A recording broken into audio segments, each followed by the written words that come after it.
Let's move into your headlines. New tonight at 11, a week after his daughter's death, a Hamilton father desperately wants answers, like what led up to the gunfire that killed her.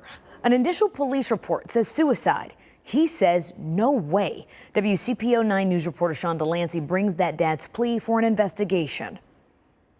We've been asking, but so far officials have released very little information about what led up to the shooting death of Danielle Lovins 1 week ago. That information void has her father, Dan, on a mission to find out who exactly pulled the trigger. We were on scene Friday when police found Danielle Lovins shot in the head in her Hamilton home. The last time her dad got to see her was in a Dayton hospital. He said she will not survive this. He's like, we are keeping her alive right now. I walked inside the room, I leaned over, I kissed her on the forehead, told her I loved her.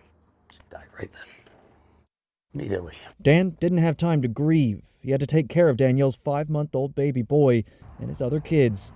Even though he's saddled with responsibility, the loss of a daughter never leaves his mind.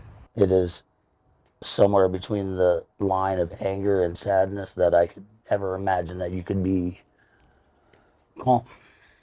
You know, I mean, I am passionate about this because I loved her. Hamilton police records listed attempted suicide on the victim report, and an officer noted a 911 caller reported a self-inflicted gunshot wound. It says attempted suicide. What is your response to that? There is no suicide here.